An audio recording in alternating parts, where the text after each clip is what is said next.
So hello my dear students, welcome back to my YouTube channel SV study classes 9335 पर। तो कैसे आप सब और कैसे चल रही है आपकी स्टडी। आई होप आप सभी स्वस्थ और मस्त होंगे और आपकी स्टडी शानदार चल रही होगी। तो बच्चों, आज के इस वीडियो के अंतर्गत हम लोग डिस्कस करने वाले हैं क्लास 12 फिजिक्स के बारे में। क्लास 12 फिजिक्स और जो फिजिक्स की हमारी किताब है, जो बुक है, यानी कि आल बुक, यानी कि पूरी किताब के top 3 very most important derivation को हम डिस्कस करने वाले हैं। 3 सबसे महत्वपूर्ण डेरिवेशन जो हमारे बोर्ड एग्जाम 2024 में सबसे ज़्यादा हेल्पफुल होने वाले हैं। अगर आपको बोर्ड एग्जाम 2024 में एग्जाम देना है और आपको अगर अच्छे मार्क्स चाहिए तो आपको इन तीनों डेरिवेशन को ध्यान से समझ लेना है और इत्मीनान से इनको समझ लेना है, क्योंकि ये तीनों डेरिवेशन बच्चों ऐसे डेरिवेशन हैं, अगर आप लोग प्रीवियस ईयर क्वेश्चन पेपर उठा के देखेंगे तो ये डेरिवेशन कई बार आ चुके हैं। अगर आपने इन 3 डेरिवेशन को समझ लिया, क्योंकि हर डेरिवेशन हर एक दूसरे से रिलेटेड होता है और 3 जो डेरिवेशन हम बताने वाले हैं वह ऐसे डेरिवेशन हैं जिनसे हमें न्यूमेरिकल भी बहुत ज़्यादा फंसने वाले हैं, यानी कि डबल फायदा होने वाला है। प्लस हमारे इन अगर डेरिवेशन को हम कर लेते हैं तो हमारे न्यूमेरिकल भी हो जाएंगे, क्योंकि बच्चों न्यूमेरिकल का हमारे बोर्ड एग्जाम में बहुत ज़्यादा महत्व होता है, बहुत ज़्यादा आते हैं बोर्ड एग्जाम के अंतर्गत। तो इसीलिए इन सारे चीज़ों को ध्यान में रखते हुए जो 3 डेरिवेशन हैं वो आपको ध्यान से समझ लेना है, पढ़ लेना है और इनको रिवीजन करके याद भी कर लेना है। क्योंकि बच्चे पढ़ने से कुछ नहीं होगा, सिर्फ अगर आप पढ़ते हैं रखता रहता है कोई फ़ायदा नहीं। अगर आप जब तक याद नहीं करते हैं, उनका रिवीजन नहीं करते हो, तो आप लोग अच्छे से इनको समझ लीजिए, रिवीजन कर लीजिए और ध्यान से समझिए, ताकि आपको दोबारा समझना ना पड़े और एक बार रिवीजन कर लीजिए और आपका क्लियर हो जाए। तो आइए हम सबसे पहले फर्स्ट डेरिवेशन को देख लेते हैं। तो देखिए बच्चों, हमारा जो पहला डेरिवेशन है वो है समांतर क्रम में हुए जुड़े हुए संधारित्र हैं तो उनकी धारिता के लिए हमें व्यंजक प्राप्त करना है। यानी कि कई सारे संधारित्र हैं, अगर उनको हम समांतर क्रम में इस प्रकार से जोड़ दिया जाए, ये जो संधारित्र हैं एक दूसरे के साथ समांतर क्रम में जुड़े हुए हैं, तो इनकी अगर हमें धारिता निकालनी हो तो कैसे निकालेंगे, इसी के लिए हमें व्यंजक प्राप्त करना है। ठीक है, तो बच्चों इसकी धारिता निकालने के लिए आपको ये जो डायग्राम है इसको ध्यान में रखेंगे, क्योंकि बच्चों इसको हम समझा देते हैं एक बार। देखिए हमारे पास 3 प्लेटें हैं, एक C1 प्लेट है, C2 प्लेट है और C3 प्लेट है। 3 प्लेटें हैं, एक पर Q1 आवेश है, एक पर प्लस Q आवेश है और दूसरी पर माइनस Q आवेश है। इस पर प्लस Q2 आवेश है, इस पर माइनस Q2 आवेश है। इस पर प्लस Q3 आवेश है और इस पर माइनस Q3 आवेश है। इनको एक वैद्युत स्रोत, जिन सभी प्लेटों के जो प्लस वाला सिरा है उसको वैद्युत स्रोत से जोड़ दिया गया है और जो ऋणात्मक सिरा है उसको पृथ्वी से जोड़ दिया है।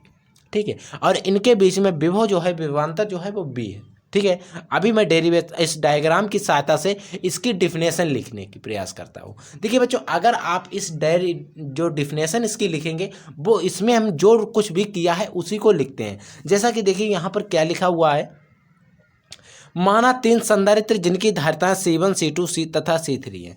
3 संधारित्र C1 C2 C3 जिनकी धारिताएं, ठीक है, एक दूसरे के साथ समांतर क्रम में जुड़े हुए हैं, जोड़े गए हैं।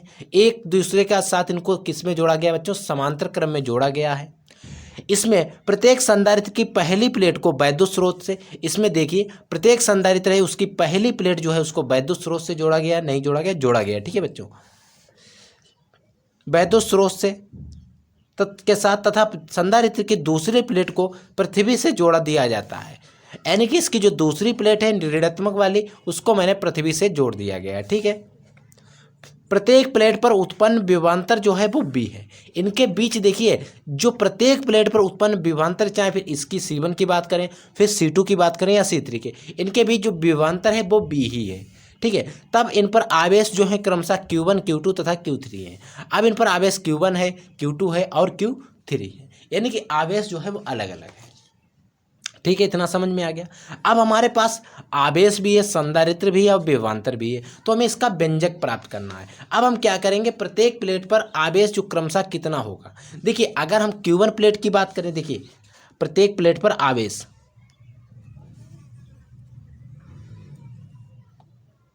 प्रत्येक प्लेट पर आवेश, देखिए बच्चों जो Q1 प्लेट है इस पर कितना आवेश है, जो हमारी Q1 प्लेट है, ठीक है। जो हमारे बच्चों Q1 प्लेट है इस पर कितना आवेश है, C1 हमारी संधारित्र है और B जो धारिता है वो सेम है। जो Q2 होगा उस पर क्या हो जाएगा, C2V हो जाएगा। जो Q3 प्लेट है इस पर क्या हो जाएगा, C3V हो जाएगा। ये हमारे जो आवेश है, प्रत्येक प्लेट पर जो आवेश है वो इतना है। इसमें प्रत्येक प्लेट जो है, Q1 प्लेट है उसमें C1 धारिता है लेकिन उसका विभवांतर B है। Q2 आवेश है तो उसकी C2 संधारित्र की धारिता है, विभवांतर B है। ठीक है, इतना हमने लिख लिया। अब प्रत्येक प्लेट के बीच में आवेश का पता चल गया। देखिए बच्चों, अब हमने क्या किया, प्लेट पर उत्पन्न आवेश को निकाल लिया। अब अगर मान लिया जाए कि इस संधारित्र पर जो कुल आवेश है वो Q है और कुल धारिता जो है C है, लिखेंगे संधारित्र पर संधारित्र की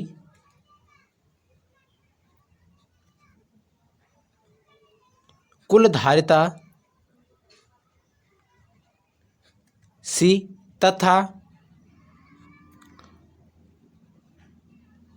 कुल आवेश Q है। तब क्या पढ़ा हमने एक सूत्र पढ़ा था। क्या सूत्र था, C = Q/V। पढ़ा था नहीं पढ़ा था, पढ़ा था आप लोगों ने भी। अगर हम Q निकालते थे, Q = C भी होता है, अगर इसकी तिरछा गुणा कर देंगे तो C भी आ जाएगा, Q = C भी हो जाएगा। समझ गए।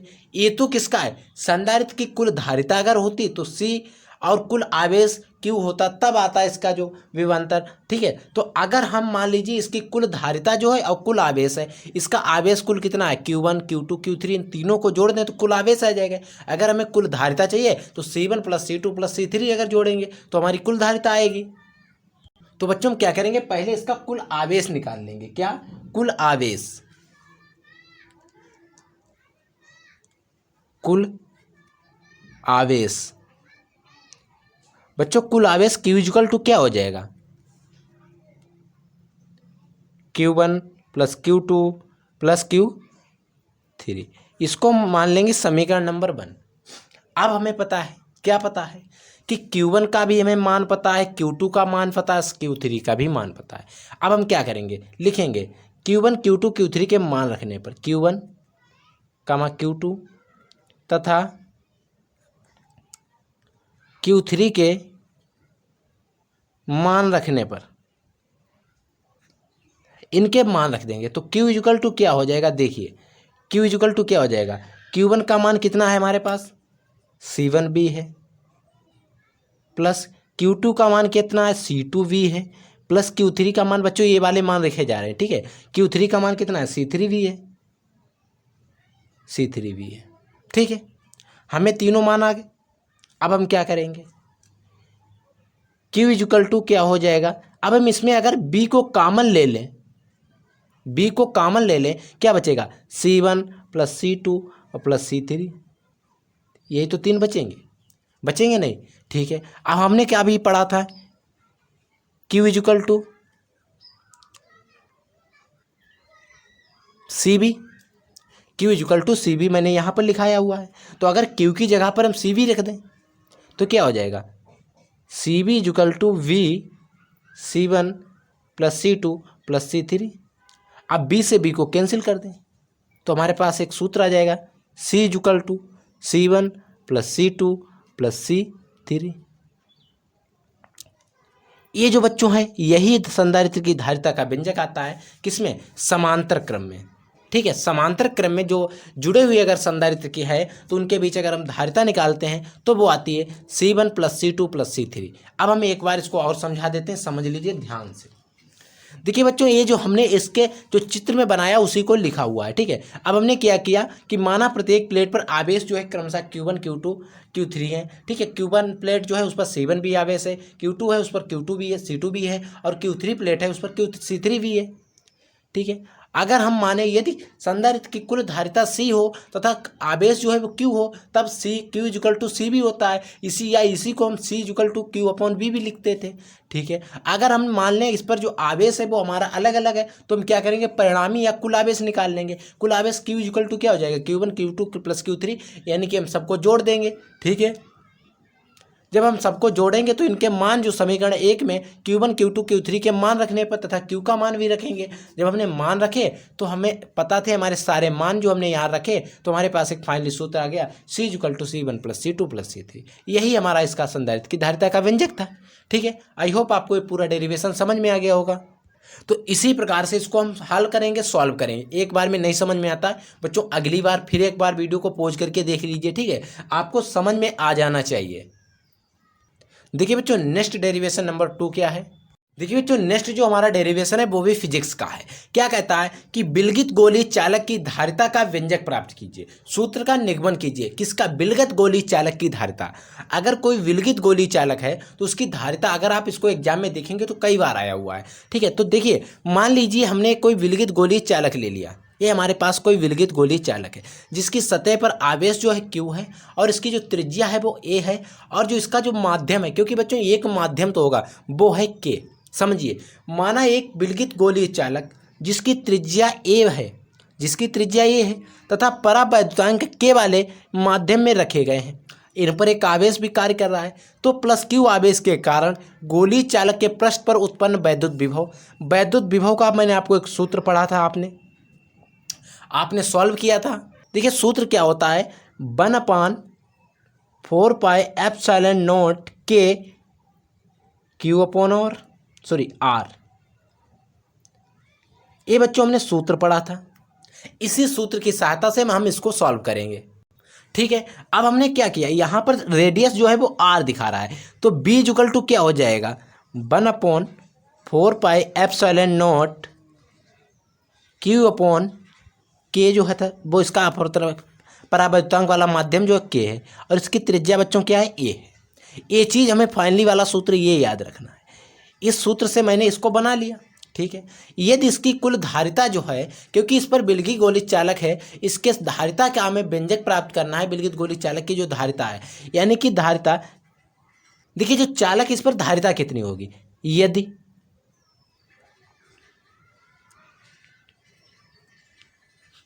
चालक की धारिता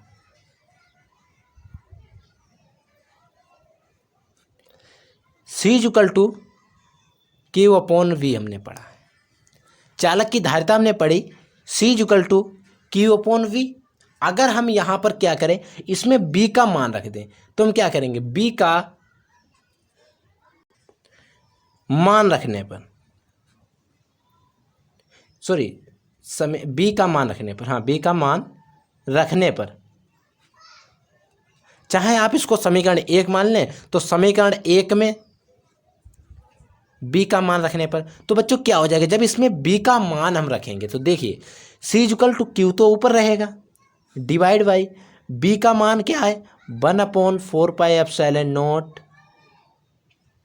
Q अपॉन K, ये है B का मान। ठीक है, देखिए जब इसकी हम ऊपर, ये क्या चला जाएगा, ये बट्टे में, तो ये ऊपर चला जाएगा, तो C इक्वल टू क्या हो जाएगा बच्चों, देखिए C इक्वल टू हो जाएगा Q 4πε0 KA divide by Q हो जाएगा, और Q से Q को हम कैंसिल कर देंगे, तो C इक्वल टू हमारे के पास क्या बचा, 4πε0 KA, ये मान ए बचा हमारे पास। और यही बच्चों सूत्र भी है, लेकिन जहां K इक्वल टू 1 रखेंगे, K इक्वल टू क्या है 1, तो C इक्वल टू क्या हो जाएगा 4πε0 A, क्योंकि K का मान 1 है तो 1 से कोई मतलब नहीं, अगर 1 से गुणा करेंगे तो पूरा 1 हो जाएगा। यही हमारा इसका फाइनली आंसर आ जाएगा। एक बार और समझ लीजिए। देखिए बच्चों, हमें क्या करना है, विलगित गोलीय चालक की धारिता निकालनी है। तो हमने क्या किया, माना एक विलगित गोलीय चालक है जिसकी धारिता है जिसकी त्रिज्या जो है वो ए है, इसका जिस माध्यम में रखा गया वो है के, परावर्तक माध्यम है, और इस पर प्लस क्यू आवेश है, इसके कारण इस पर वैद्युत विभव भी उत्पन्न होगा क्योंकि आवेश भी है। ठीक है, तो वैद्युत विभव जो उत्पन्न होगा उसका हमने सूत्र देखा, तो लेकिन इसमें वैद्युत विभव का सूत्र हमने पीछे सिद्ध किया था, डेरिवेशन पूरा सिद्ध किया था। तो हमने क्या किया, इसमें आर की जगह पर हमने ए का मान रख दिया, और हमें अगर कुल धारिता निकालनी है, क्योंकि अगर हम इसकी कुल धारिता नहीं निकालेंगे तो हमें इसकी धारिता कैसे पता चलेगी। कुल धारिता हमने पढ़ी थी C=Q/V होती है। अब हमने क्या किया, इसमें B का मान रख दिया। जैसे हमने B का मान रखा तो Q से Q कैंसिल कर दिया, A जो था इसकी जब गुणा हुई है ऊपर आ गया। ठीक है, तो A हमारे पास फाइनली इसका सूत्र आ गया, और जहाँ पर K जो था एक परावैद्युत माध्यम था जिसका मान था 1। ठीक है, तो आई होप ये आपको डेरिवेशन समझ में आ गया। अगर आपको वीडियो पसंद आया हो तो वीडियो को लाइक कर देना, और अगर आप लोग चैनल पर नए तो चैनल को सब्सक्राइब कर लेना, ताकि इसी प्रकार से नॉलेजेबल और इन्फॉर्मेटिव वीडियो आपको मिलते रहते हैं। अगर आपको कोई डाउट है तो आप हमसे कमेंट करके पूछ सकते हैं, और हम आपको डाउट का सलूशन हमारी टीम आपको जल्द ही प्रोवाइड कराने का प्रयास करेगी। तो आप लोग पढ़ते रहिए, आगे बढ़ते रहिए। जय हिंद, वंदे मातरम।